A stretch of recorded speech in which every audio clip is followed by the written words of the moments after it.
Selamat pagi, siang, sore, atau malam untuk Pak Dedi dan rekan-rekan semuanya.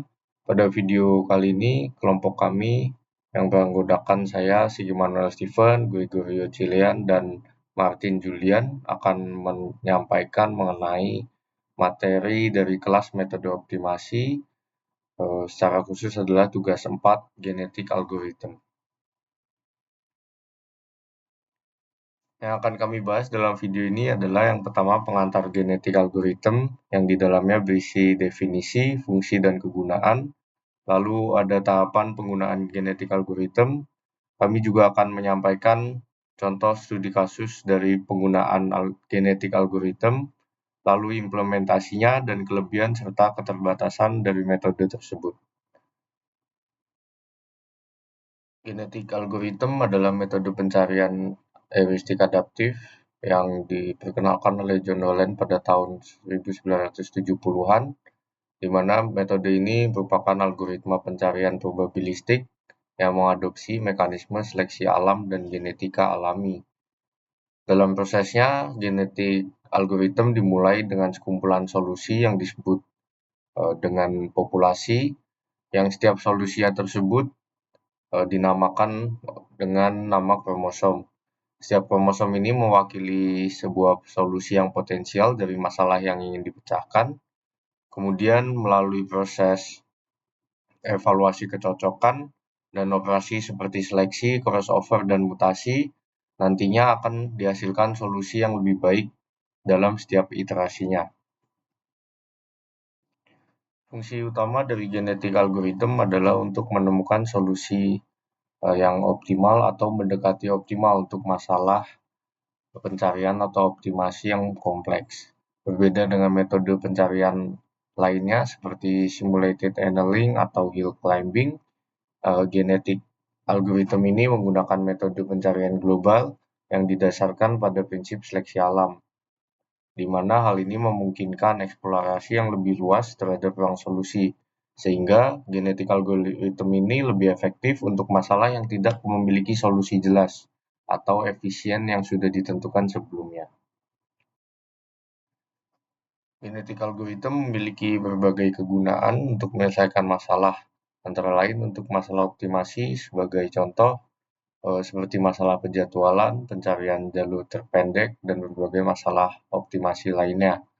Lalu yang kedua, untuk di bidang biologi, genetik algorithm juga dapat digunakan untuk mencari pola atau solusi yang mendekati optimal dalam melakukan analisis biologis, misalnya pemodelan protein atau genom.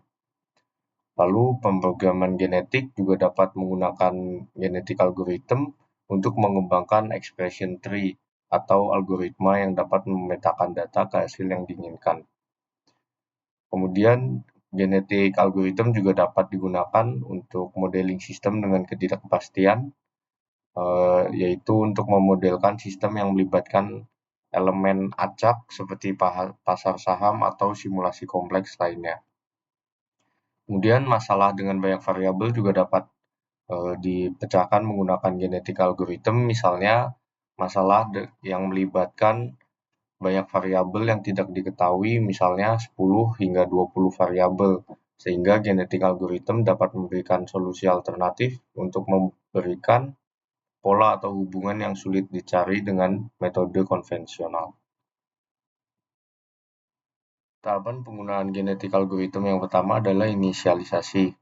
Pada tahap awal ini, solusi-solusi individu dihasilkan secara acak untuk membentuk populasi awal. Ukuran populasi ini bergantung pada sifat masalah yang sedang dipecahkan, namun biasanya berisi ratusan atau ribuan solusi yang potensial. Secara tradisional, populasi ini akan dihasilkan secara acak untuk mencakup seluruh ruang pencarian. Namun, dalam beberapa kasus, solusi juga dapat disemai di area yang diyakini memiliki solusi optimal untuk meningkatkan kemungkinan menemukan solusi yang lebih baik. Kemudian, tahap berikutnya adalah tahap seleksi. Selama setiap generasi berikutnya, sebagian dari populasi yang dipilih untuk menghasilkan generasi baru. Proses seleksi dilakukan menggunakan fungsi fitness, di mana solusi dengan tingkat kecocokan paling baik atau lebih fit akan lebih sering dipilih. Dalam Tahap seleksi ini ada beberapa metode seleksi yang digunakan, misalnya seleksi roda roulette dan seleksi turnamen.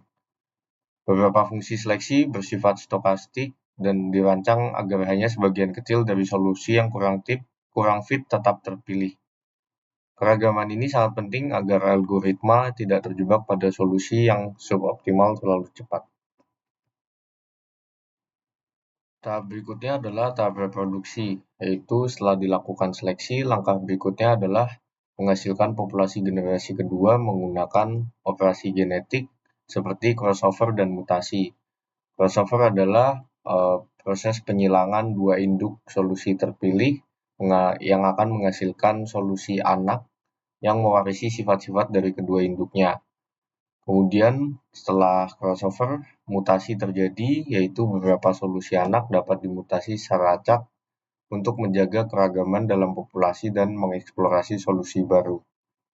Proses ini akan dilakukan secara berulang dengan pasangan induk baru dipilih setiap kali untuk menghasilkan anak-anak yang baru, hingga populasi yang cukup besar dihasilkan. Kemudian, yang terakhir adalah proses atau tahap terminasi, di mana proses generasi ini diulang hingga kondisi penghentian tercapai. Beberapa kondisi umum untuk menghentikan algoritma adalah yang pertama, sebuah solusi ditemukan yang memenuhi kriteria minimum. Yang kedua, jumlah generasi yang ditentukan telah tercapai. Ketiga, anggaran yang dialokasikan sudah tercapai. Ketiga, fitness dari solusi terbaik mencapai puncaknya atau tidak lagi meningkat setelah beberapa iterasi. Kemudian ada juga pemeriksaan manual untuk menentukan hasil yang memadai dan kombinasi dari kondisi-kondisi yang telah disebutkan sebelumnya.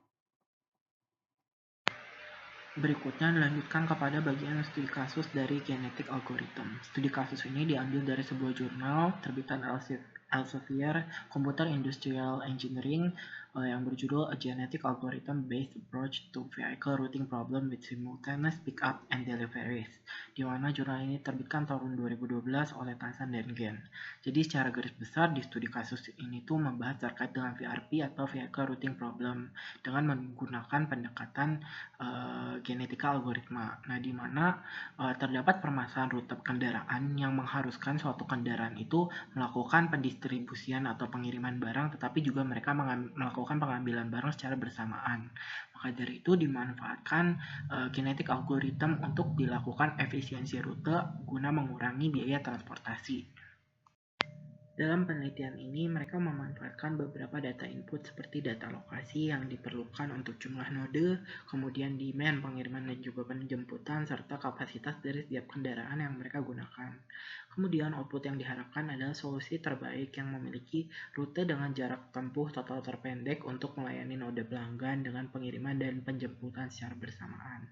Nah, sebelum memasuki tahapan genetik algoritma, mereka itu melakukan genetic representation dan juga encoding, di mana mulanya dilakukan representasi genetik VIP seperti yang ditunjukkan pada gambar. Jadi di sini itu contohnya misalnya terdapat 3 buah rute 1, 2, dan 3, di mana setiap rute ini memiliki kombinasi titik kromosom ataupun node yang berbeda. Dalam hal ini terdapat 15 node ataupun 15 titik yang perlu mereka kunjungi. Jadi si genetic representation ini merupakan suatu representasi solusi yang diwakili dalam bentuk kromosom yang merupakan kandidat-kandidat yang sedang ingin dioptimalkan, yaitu rutenya. Kemudian ada juga proses encoding yang dilakukan untuk mewakili solusi nyata dari bentuk kromosom itu, yaitu dalam bentuk angka-angka yang mewakili setiap lokasi ataupun node. Jadi selanjutnya dalam penelitian ini mereka itu menggunakan 34 data koordinat customer yang mereka ketahui, di mana berdasarkan grafik yang mereka buat terdapat satu buah titik merah yang itu menunjukkan depot atau sumber lokasi mereka, sedangkan 34 titik warna biru lainnya itu tuh menunjukkan letak koordinat dari customer yang mereka miliki. Selain data koordinat atau letak dari customer tersebut, mereka juga memiliki 34 data terkait dengan demand pengantaran ataupun penjemputan barang dari setiap customer. Tentunya hal ini nanti dapat dimanfaatkan oleh genetic algorithm untuk memilah mana kira-kira rute terbaik untuk melakukan delivery ataupun pick up. Jadi dalam genetik algoritma sendiri dalam penelitian ini dilakukan beberapa tahap. Pertama dilakukan initialized population, decoding roots, selection, genetic operators, survival, terminate, di mana terminate ini nantinya akan dilakukan looping apabila sudah diterima maka dari itu akan langsung berakhir. Nah, pertama dalam proses initialize population, langkah pertama dilakukan menciptakan populasi awal yang terdiri dari beberapa solusi rute kendaraan secara acak. Di mana dalam penelitian ini tadi terdapat 34 titik lokasi yang perlu dicapai, di mana mereka membaginya ke dalam 5 rute. Nah, nantinya solusi-solusi yang diwakili sebagai kromosom dalam bentuk representasi permutasi itu akan menunjukkan urutan kunjungan kendaraan ke titik pelanggan. Kemudian berikutnya terdapat yang kedua, decoding roots, di mana dalam setiap kromosom atau solusi rute akan dilakukan evaluasi menggunakan fungsi fitness. Nah, dalam hal ini yang dievaluasi adalah total jarak yang harus ditempuh oleh suatu kendaraan untuk mereka menyelesaikan si pengiriman dan juga pengambilan barang. Solusi yang dengan jarak tempuh yang lebih pendek tentunya akan memiliki nilai fitness yang lebih baik. Nantinya dari setiap nilai fitness ini yang lebih baik akan tetap bertahan sedangkan yang buruk akan terterminate. Kemudian dilakukan juga yang ketiga proses selection, di mana dalam proses selection ini dilakukan proses pemilihan kromosom atau solusi populasi yang menurut itu baik, di mana nanti akan dilakukan mixing lebih lanjut, namun tujuannya itu untuk memperbanyak seleksi kromosom dengan nilai fitness yang tinggi. Yang dimaksud dengan kromosom di sini adalah solusi dari rute-rute yang optimal. Berikutnya, seleksi ini juga dilakukan untuk memilih kromosom yang dapat menghasilkan solusi berdasarkan dengan probabilitas yang sebanding dengan nilai fitnessnya. Jadi, dalam tahapan selection ini dilakukan pemilihan atau mempertahankan kiranya kromosom yang memiliki nilai fitness yang tinggi. Berikutnya, setelah dilakukan seleksi dari beberapa kromosom yang cukup baik, dilakukan juga genetic operators. Di dalam genetic operators ini mereka berusaha menggabungkan anak-anak dari si kromosom tersebut, di mana kromosom itu menunjukkan rute-rute opsi rute terbaik. Dalam rute-rute tersebut tentunya terdapat beberapa node atau kombinasi titik pelanggan yang ingin dikombinasikan. Dalam proses genetic operators ini dilakukan crossover and swap, di mana mereka akan berusaha menggabungkan atau menghasilkan solusi baru dengan mencoba menukar-nukar rute ataupun node pelanggannya, di mana ini bertujuan untuk mewariskan informasi yang lebih baik lagi dari solusi potensial untuk memperoleh rute yang lebih efisien, di mana dilakukan pertukaran titik ataupun rute agarnya dapat membantu algoritma untuk menemukan solusi yang terbaik. Kemudian dari keturunan genetic operators ini akan dilakukan evaluasi nilai fitnessnya, mana yang memiliki nilai rute lebih kecil. Berikutnya juga dilakukan survival and terminate, di mana tentunya solusi dengan performa yang baik itu akan dipertahankan, sementara solusi yang buruk itu cenderung dieliminasi dari populasi. Hal ini akan tentunya dievaluasi berdasarkan dengan efisiensi jarak tempuh yang diperoleh. Proses ini akan diulang hingga kondisi terminasi tertentu, mungkin antara jumlah generasinya atau peningkatan fitnessnya sudah tidak signifikan ataupun ketika fitnessnya sudah tidak menaik lagi. Maka dari itu akan dianggap sebagai telah diperolehnya total jarak tempuh minimum. Setelah dilakukan tahapan genetik algoritma secara berulang, mereka berhasil mendapatkan 5 rute optimal, di mana dalam rute ini memiliki 34 depot yang sudah ditentukan sebelumnya. Misalnya dalam rute 1, mereka akan berangkat ke rumah nomor 21, ke 8, 25, 31, 6, 18, 26 baru kembali ke depot. Demikian berikut selanjutnya dari rute 1, 2, 3, 4 hingga 5. Nah, melalui studi kasus yang dilaksanakan dalam jurnal ini, genetic operation atau genetic algorithm itu tentunya berguna dalam optimasi pemilihan rute. Hal ini tentunya dapat memberikan rute kendaraan dengan jarak yang lebih efisien sehingga dapat memenuhi kebutuhan pengiriman dan pengambilan barang dengan lebih efektif. Hal ini juga mengurangi waktu pemrosesan serta biaya yang diperlukan terutama bagi kasus-kasus yang memiliki mungkin proses logistik yang lebih kompleks. Tentunya genetik algoritma ini dapat berguna dalam proses optimasi rute. Sekarang saya akan menjelaskan mengenai implementasi dari genetik algoritma.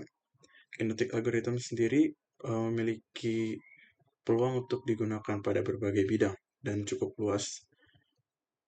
Bisa dalam bidang industri, bisa dalam bidang kesehatan, informatika, dan bidang-bidang lainnya. Dan sebagai contohnya ini ada beberapa yang sudah didapatkan dari jurnal. Yang pertama ada In Engineering Pedagogy, di mana GA digunakan untuk penjadwalan yang dapat mengoptimalkan solusi dengan mempertimbangkan prioritas yang bertentangan seperti waktu, tunggu, dan biaya. Lalu ada juga Smart Traffic, di mana GA digunakan untuk pengaturan sinyal berbasis sensor kendaraan, di mana hal ini dapat mengurangi kemacetan. Lalu pada bidang kesehatan bisa digunakan pada model prediksi diabetes, di mana GA dapat digunakan untuk memberikan parameter penilaian terbaik untuk memprediksi potensi diabetes dari data kondisi kesehatan pasien. Lalu ada juga untuk penentuan lewat fasilitas, di mana GA digunakan untuk membentuk tempat fasilitas yang efisien dan mampu mengurangi waktu dan biaya transport. Lalu ada juga untuk optimasi energi pada sistem produksi, di mana GA digunakan untuk mengurangi konsumsi energi, memberikan solusi. Dari implementasi ini dapat dikatakan bahwa GA ini penerapannya sangat luas dan cukup baik apabila digunakan dengan tepat, dengan parameter yang tepat, karena mereka dapat memberikan solusi yang optimal untuk permasalahan yang rumit. Sekarang saya akan menjelaskan mengenai kelebihan dan keterbatasan dari penggunaan genetik algoritma. Kelebihan pertama ini adalah kemampuan menangani ketidakpastian. Hal ini dikarenakan GA dapat menangani parameter yang tidak pasti dengan representasi interval, yang memungkinkan untuk menghitung berbagai kemungkinan solusi dalam masalah yang ada. Lalu ada juga fleksibilitas dalam berbagai jenis masalah. Hal ini dikarenakan GA dapat diterapkan pada berbagai masalah optimasi, baik itu discrete maupun kontinu, karena pendekatan yang berbasis operator genetik yang fleksibel. Lalu ada juga kemampuan eksplorasi solusi global.